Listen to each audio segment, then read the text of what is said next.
If you're a young general manager stepping into your first leadership role at a private club, you're entering the business at a uniquely challenging time. Today's clubs aren't just golf courses with dining rooms anymore. They're complex. They're multi-million dollar hospitality businesses managing everything from championship golf experiences to family programming, fitness facilities, and events, all while trying to compete for top talent in an incredibly tight labor market. My guest today is Joel Livingood, General Manager and CEO of Interlachen Country Club in Edina, Minnesota.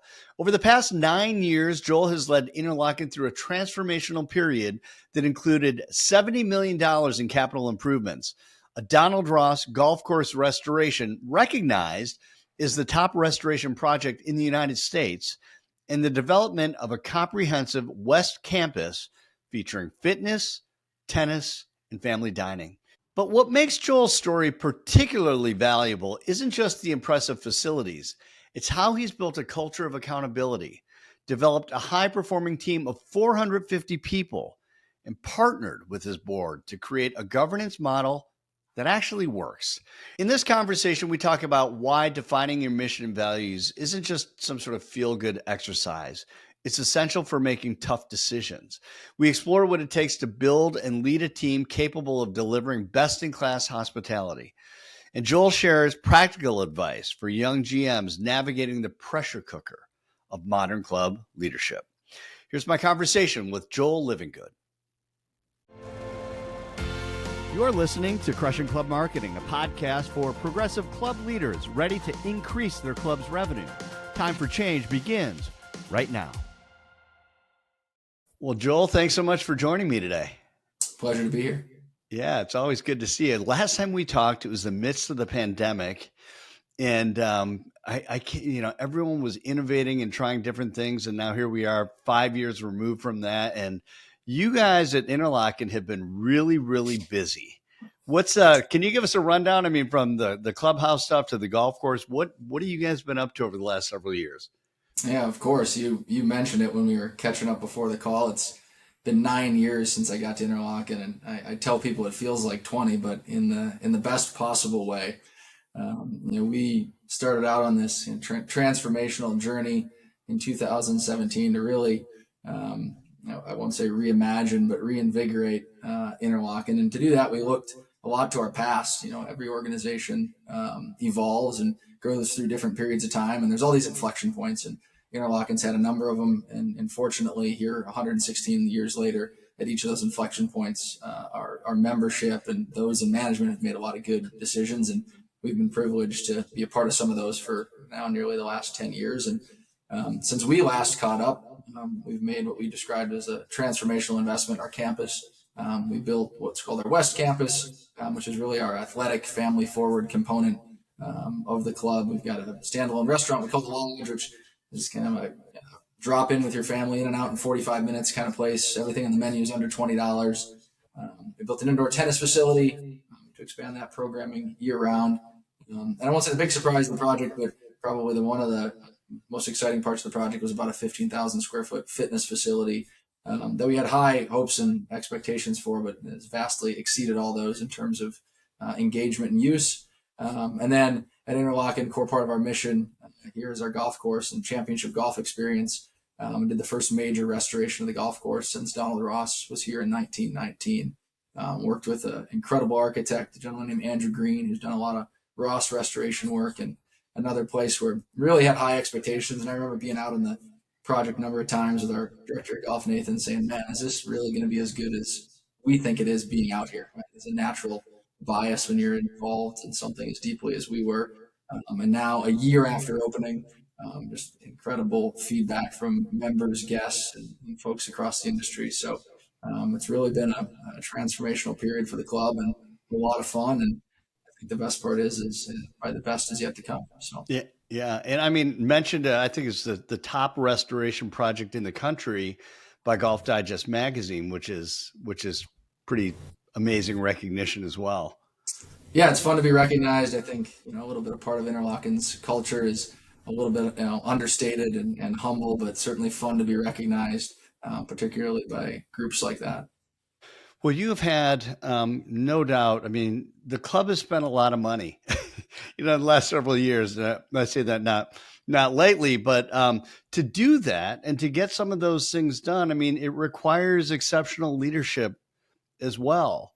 Can you, I mean, so congratulations to you and to the board and all those people that were involved in making this happen, because it's remarkable, and spending a lot of years in the Twin Cities and really understanding Interlachen's position in that market. Boy, it's always been the premier club, and it's really cool to see all that you've done there.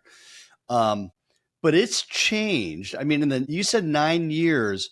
Can you just kind of talk about and just the gaps that maybe you saw when you got to the club, or maybe gaps is maybe not the right way, but the opportunities that you saw when you first got to the club 9 years ago, 9 seasons ago? When I arrived at Interlachen in 2017, to your point, Interlachen had always had a tremendous place in the history of golf, and was largely recognized as one of the premier clubs here in the Twin Cities and in the Midwest. But internally, I'm not so sure we viewed ourselves that way. The club hadn't entirely recovered from the 2008 recession, and so we took a really hard look at who we are and what our mission was, what was important to us, what were those values that were guiding our decisions, and ultimately where did we want to go.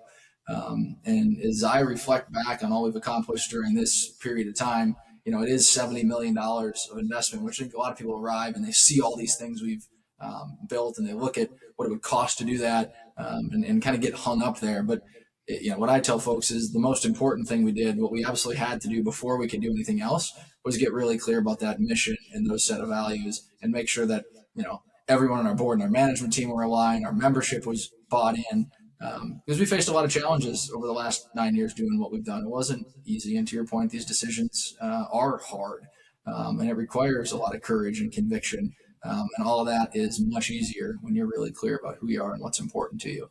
And I give our membership and our board a lot of credit for spending that time and buying into that process. And when kind of the going got tough, saying, "Hey, it is hard, but this is the right thing for the institution of the club over the long term." And so that's the decision we're gonna make. Can you just talk about that a little bit? I mean, we have so much to get to, but what you just said, so many people will kind of go, "Oh, really? Our mission statement, our values, like, why do we have to do that? Let's just make these changes. Let's just do this." But I'm with you in that camp, and that it's so important to really figure out where you're going first. But what was that discussion like within the club? If you're able to share just kind of that, was it a fairly easy conversation, or was there a little bit of hand wringing and arm twisting to try to get people to really realize the value of that? Yeah, I certainly wouldn't say it's easy. Change is hard, especially in the private club environment, especially at a place with as rich of a history as Interlaken. And I would tell you a few things. One, we actually went to our past to better define who we were today and where we wanted to go. Somebody told me once. They said, "Joel, your job here, Interlaken has an identity crisis, and it's your job to figure out who we are."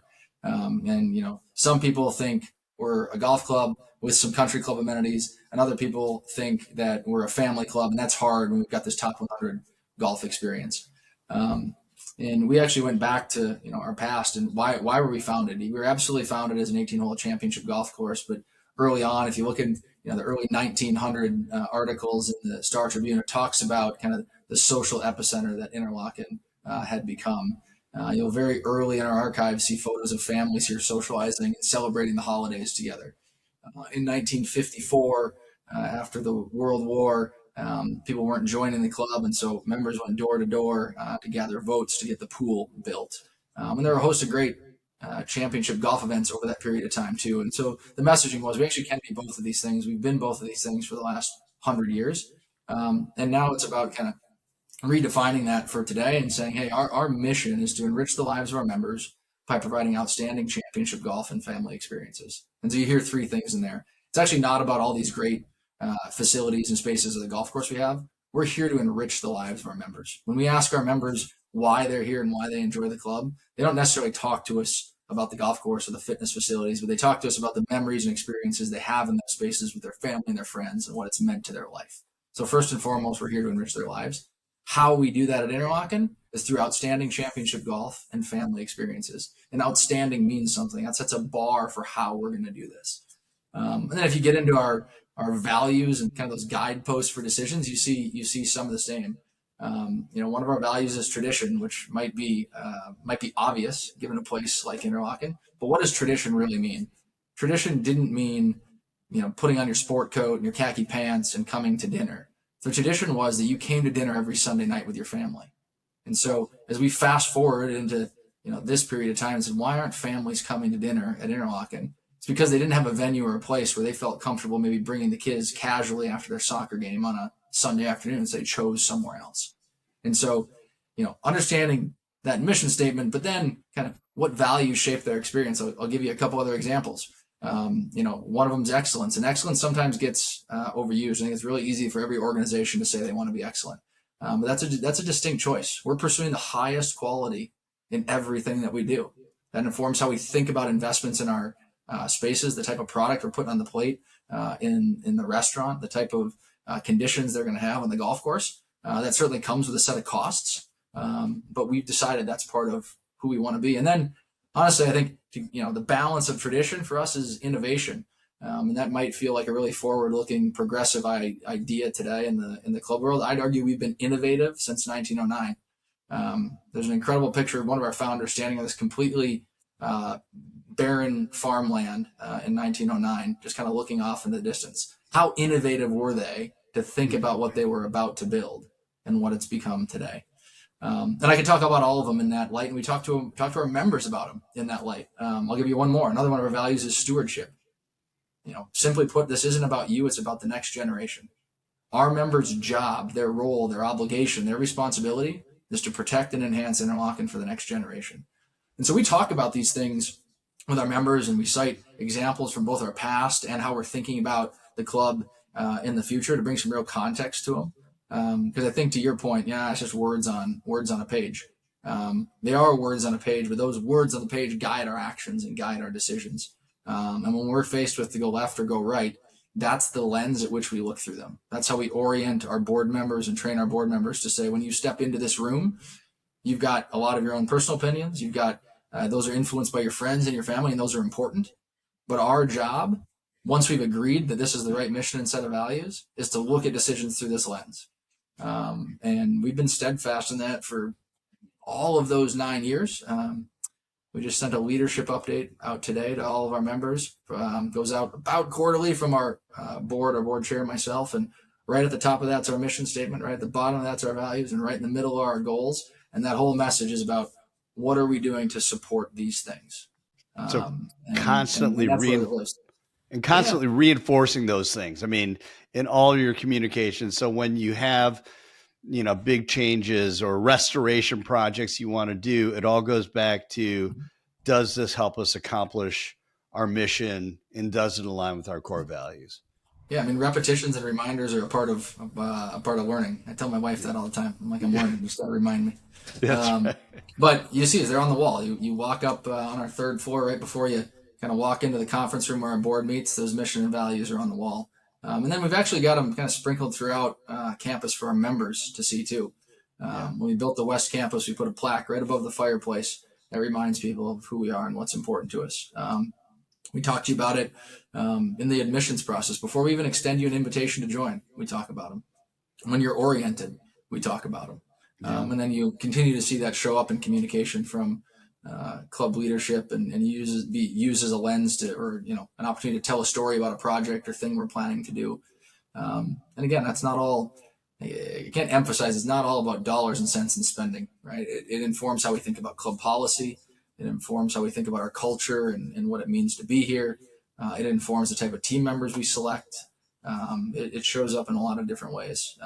And it's a slow burn. Like I feel like, now just about 10 years later, it's really working.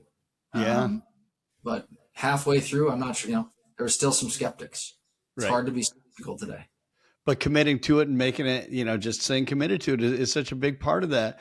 And I'm wondering, where in your background did some of this stuff bubble up for you? I mean, you spent time at North Oaks. prior to Interlachen and Oxbow Golf and Country Club as well. Like, is this something that you just accumulated, like your understanding of this through time, or was there an aha moment for you or someone who was to, help to enlighten you in that way? Um, it's a good question. I think I would tell you three things. One, I mean, you can look behind me. I'm a reader and a learner, and there's not a lot of books written about strategies and success at private clubs, but there's a lot of books written about strategies and success in businesses, big and small. And so I feel like I've always had a little bit of a just infatuation with business and strategy and how you think about problem solving for different types of products and experiences. And in my case, that blended with a real passion for golf and food and beverage and hospitality. And so I think some of it comes from that. I think the rest of it comes from honestly surrounding myself with people a heck of a lot smarter than I am.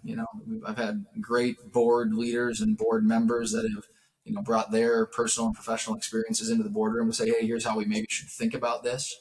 And it was just really clear at Interlochen early on that all the ingredients here were here for really incredible experience.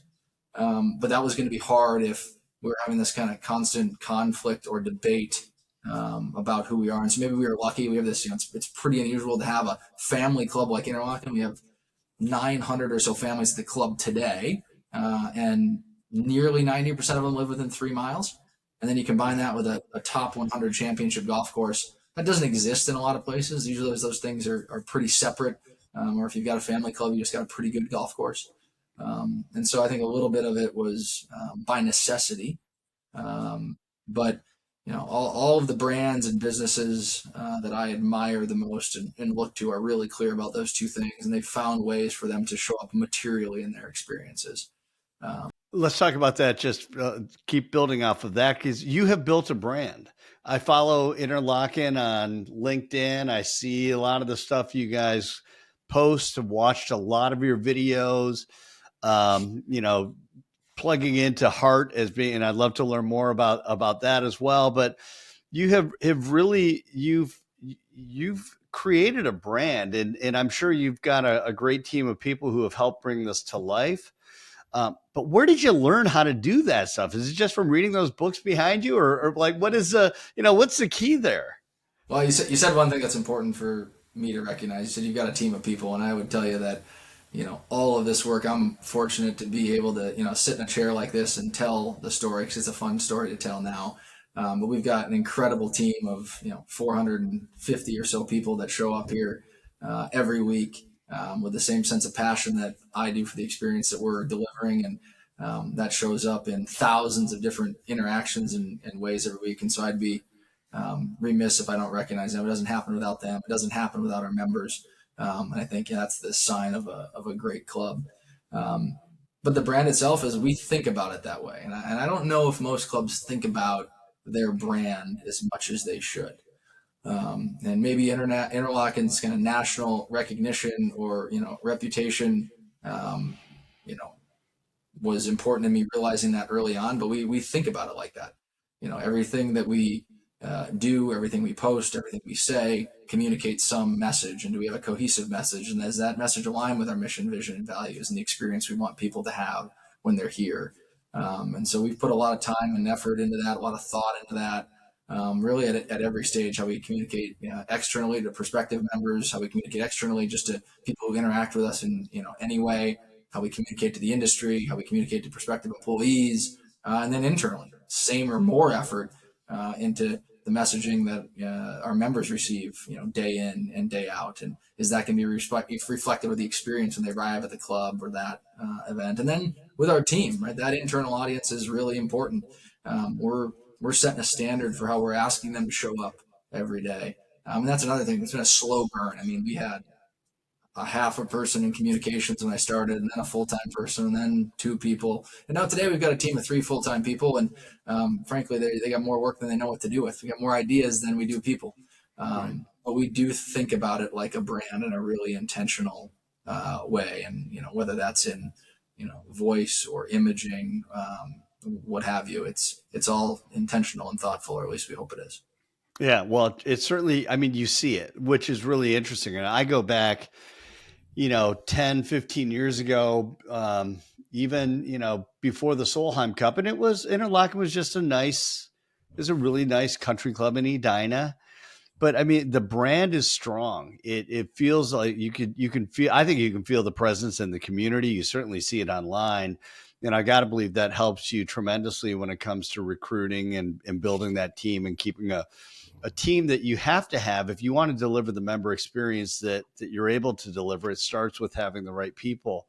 How do you show up for that team? I mean, 400 plus employees that are, I'm assuming a mix of full-time and contract or seasonal workers.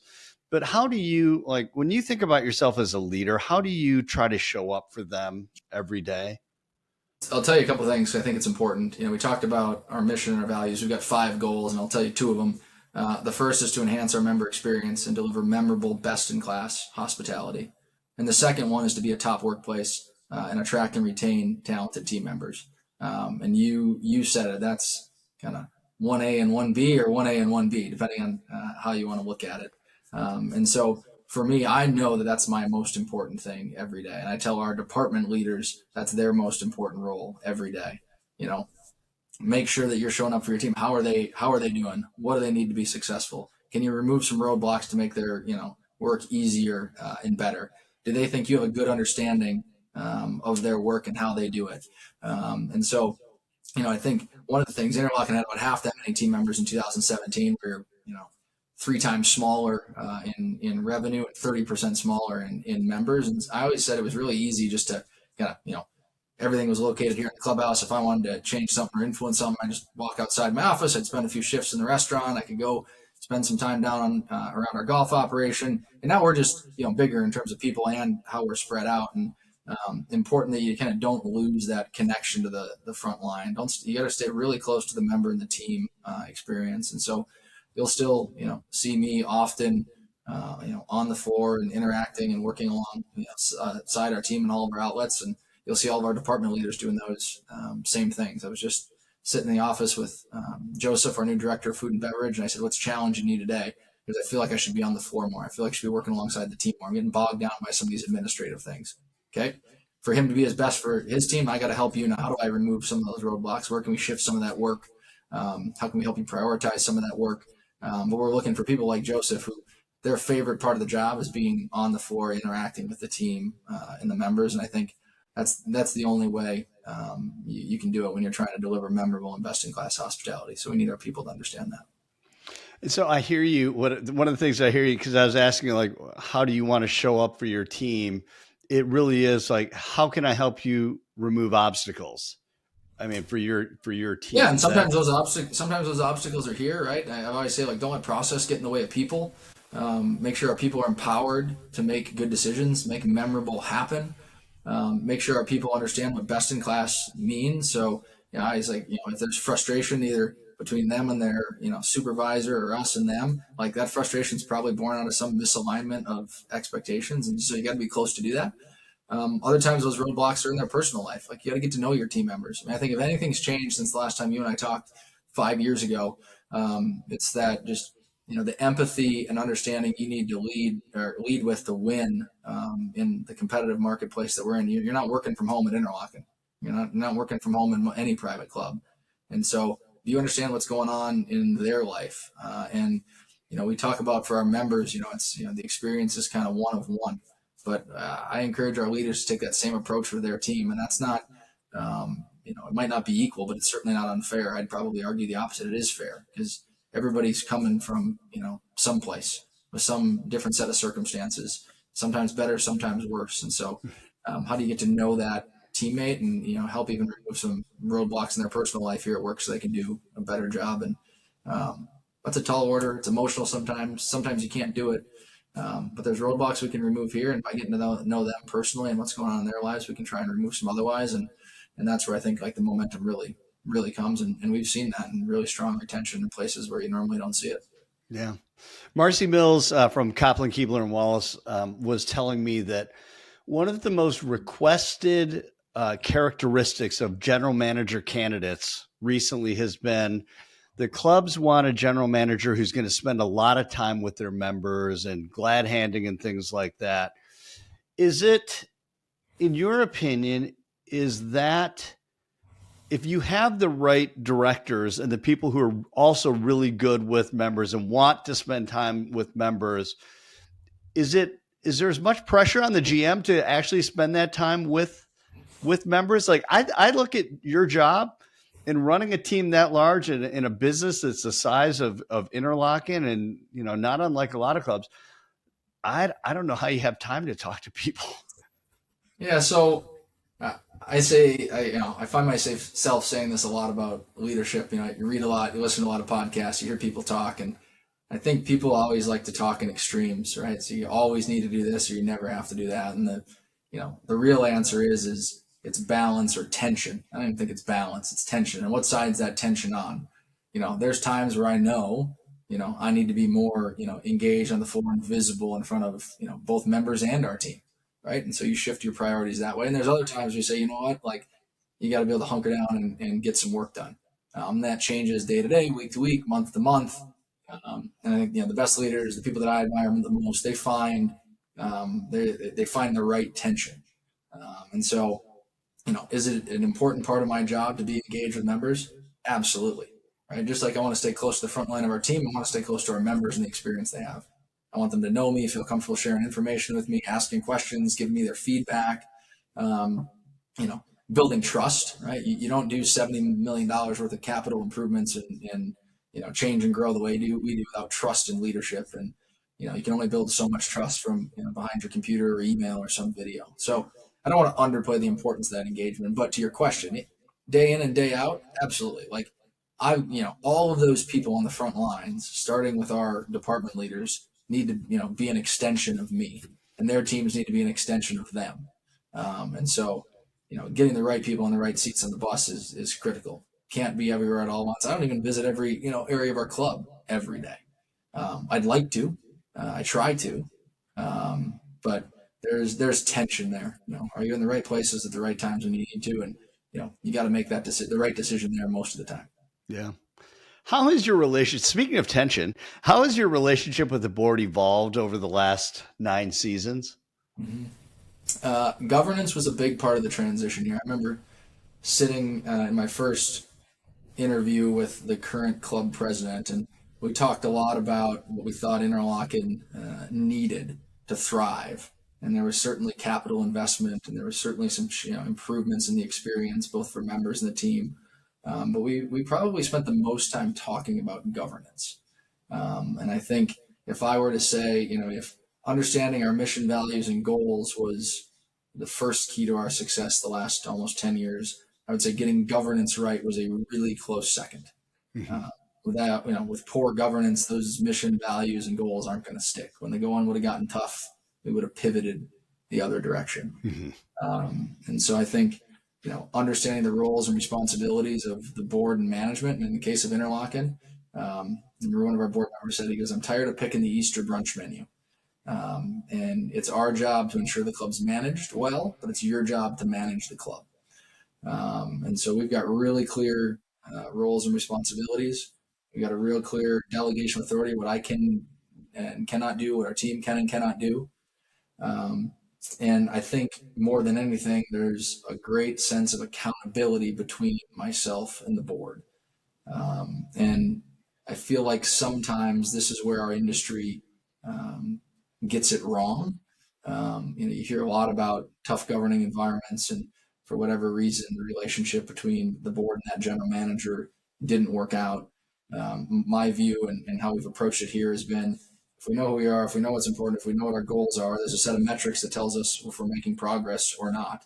And it is my job and our team's job to make sure we're doing that. It's the board's job to hold us accountable for doing that.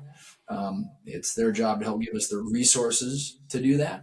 But at the end of the day, if we're not delivering the results that are expected of us, they're probably going to find somebody that is. And so we talk a lot about accountability, results, and resources on our team. If we agree on where we're going, we're held accountable for doing that. We deliver the results, then we get more resources. And we get to pour those resources back into the business, back into our team. And that's what really fuels kind of that ongoing success. How much of where you are today do you feel like you earned over the last 9 years versus when you walked in the door 9 years ago? They're like, all right, Joel, this is, here are the keys to the car. You go, here are the metrics. Here's how this is going to work. You go and you go run the club for us. Yeah, no, it's absolutely gotten stronger and stronger every year. I think we were really aligned on what we all wanted on day one. Um, we were all clear about me being accountable for delivering upon that. But every year that we've delivered those results has built more and more trust and support, which has allowed us the resources, and I'd say in some degree the risks that we've been able to take because our team's proven they can do that. Yeah. And it's not lost on us. That accountability doesn't stop. We're midway through our fiscal year. We had a pretty good first half of the year. I just sat down with our team in our last team meeting, and we reforecasted the second half of the year, and we took a good hard look at what we had just accomplished and how much that would have to be redeployed in the second half of the year to keep the momentum going. But there's a segment of those, there's a portion of those positive results that's in the bank. Like we're not going to hedge the second half of the year. Like, we've got really high standards for performance here. And, sometimes people come to Interlachen and tell us like, man, it's kind of hard to work here, or at least the first year is really hard. And I think we used to kind of shy away from that and, tell this story about how incredible the experience is and, wanting to be a part of it. I think we've learned, and what our team shared with us is, don't shy away from what it takes to do that. It's hard to do that. Expectations are high, standards are high, and so it's absolutely gotten stronger. My relationship with the board's gotten stronger and stronger each year that we perform the way that we do, and kind of our team feels a real great sense of pride in continuing to do that. Yeah, I love that. Just listening to all this up, go back to your mission values, mission, vision, values. It doesn't happen unless you have that stuff. Like it's, I don't know if you've read Traction. Have you read Mm-hmm. Traction, Gino Mm-hmm. Wickman's book? It's like so many of those things when it's set and you tell people, yeah, this is kind of a pressure cooker and it is going to be hard. And before they hire in, and if that's their chance to say, it's maybe not the place for me. It sounds like it's a little too intense. Great. You've just won a huge battle right there, knowing that we're not going to bring in the wrong person. Correct. What struck me though is like when you hire like that and you are hiring people that are top-notch people, they're not inexpensive as well, right? I mean, you're paying to hire, or you're developing people, and you're doing a great job with that as well. But it's that making that investment, and not all clubs may see the value in that. Is that fair? Yeah, totally fair. I'm going to sound like a broken record, but if you believe in an outstanding championship golf and family experience, and you're striving to deliver memorable and best in class hospitality every day, you're not going to do that with average talent. And that gets back to honestly your most recent question. The board and myself and our team are aligned on that.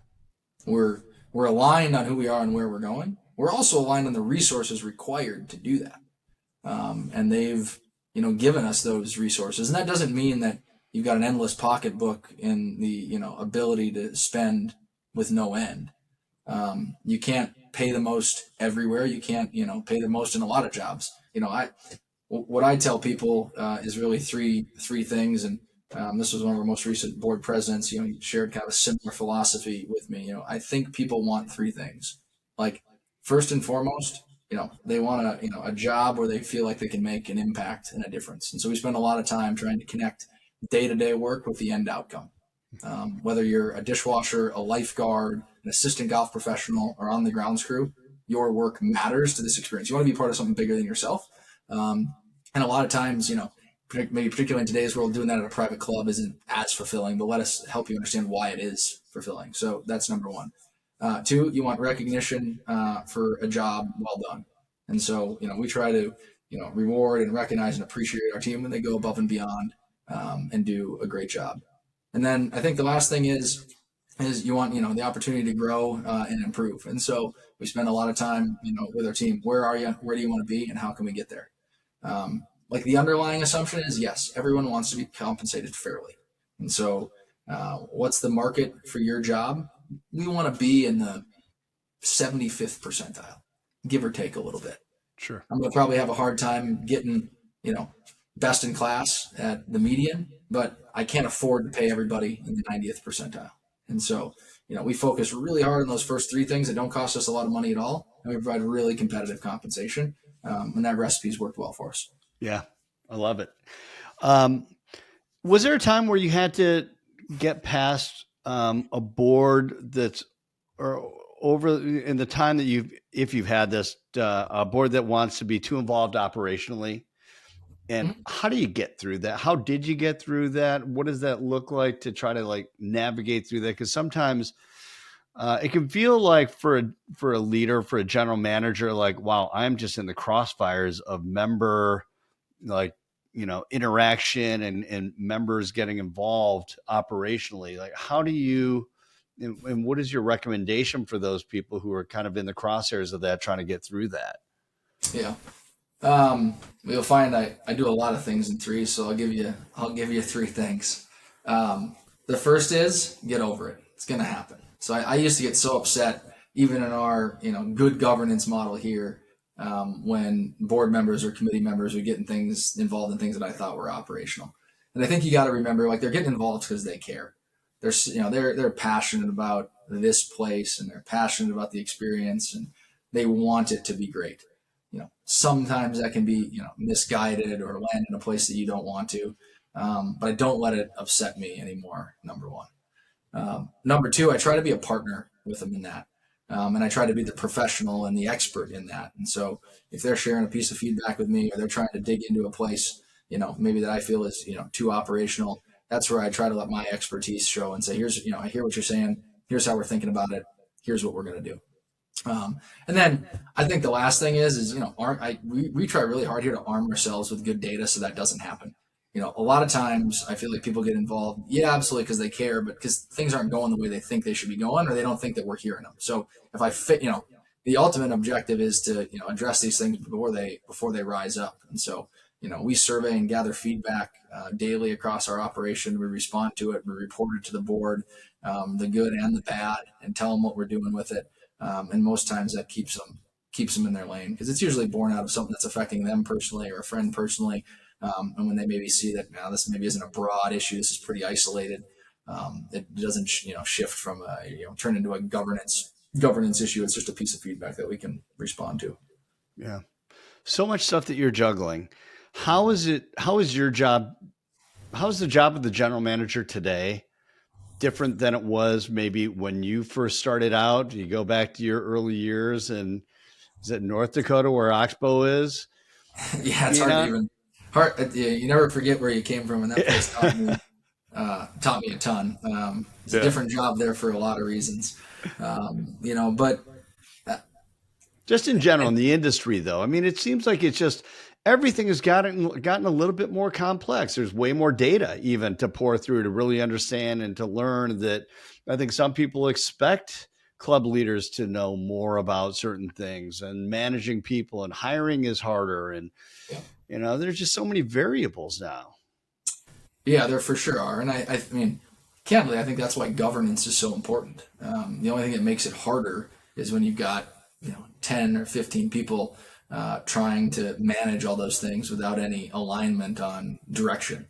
And so, I think the biggest things that have changed about the job is member expectations are higher, and the business is more complex, whether that be, inflation and costs, access, balancing access and, member counts in the financials, whether that be, all of the different, unique businesses that now kind of fall under the club umbrella, from food and beverage to retail to fitness to racket sports to events. So I think that the member experience has got high expectations, and it's a little more complicated. Leading and managing people gets harder every day, without question. And then, I think on the governance front, just expectations are high for what the general manager is going to bring to the table day in and day out, and so being comfortable with that, being prepared to be accountable for that, is probably a new sense of pressure that maybe didn't exist in the same light 10 or 15 years ago. But I can't think of a more fun time to be doing it. Is it? I mean, this is kind of a relative question, but it seems. Well, I'll just ask you: is it more important that you take the time to develop a really strong team around you as a club manager than maybe it was 15, 20 years ago, do you think? I mean, could you get away with more? It seemed like in the old days, you'd go to some club. It's like, yeah, it's a great golf course, but the food's terrible, but we have a minimum, so we got to go eat it. Now it's like members are not going to tolerate a poor dining experience anymore. I mean, is it, so do you need better people? Like, is there more emphasis around just building a really strong team? Well, I think to my most recent, I mean, managing and leading people today is really hard. I mean, I eat, the days of having 15 direct reports, are over. And, what the types of individuals you need and leaders you need on your team to manage, in our case, 400 hourly teammates in a variety of different roles. It's absolutely mission critical to have the right people in the right seats around you. I don't, is it a lot different than today? I think maybe the last question too, it's expectations are higher and it's a little more complex than it used to be, right? To your point, you Mhm. know, 25, 30 years ago, dad was going to the club to play golf. The family would maybe have, dinner there from time to time. But, Interlachen is the center of our members' lives, and not just one person in the household. In some cases, three, four, five people in the household. They visit here multiple times a week. Some people are here 6 days, some 7 days a week. Mhm. Um, and so you absolutely need the right people. And, we place as much emphasis on that as anything we do to say all this other stuff we're talking about doesn't matter if we don't have the right people. So, What advice do you give to a young general manager who's maybe starting out and they're feeling like they're in a pressure cooker a little bit, a lot of eyeballs on them, maybe their first real experience running a club? I mean, what do especially now, given what you're saying, even about managing people and all these variables, what would you tell that person? What do they need to really focus on first? I mean, it's probably overly simplified. Three things every time. First, be prepared to work hard and work a little bit harder than everybody else. Yeah, I've got a brother who's just shy of 30, and it's like, lucky for you, that's a lot easier today than it used to be. If you just work a little harder than everybody else, that's still not as hard as people who maybe were working 10 years ago. So be prepared to work a little bit harder. Two, maintain a positive attitude. Things aren't going to go as planned. Things are going to change. And the person that shows up to every day with a positive attitude that lifts up their team, lifts up their membership, is going to get ahead. And then be flexible and adaptable. Clubs have been historically slow to change. We don't like to reference COVID much here, or what we learned from COVID, but one thing we did learn is we could change faster. If we had an idea, we could implement it faster. And that made our member experience better then, and I think that's still true today. And so, if you get a piece of feedback you can respond to quickly, like that speed to execution and the ability to adapt and pivot, is going to get you ahead. Awesome. I've got one other question I just want to ask you.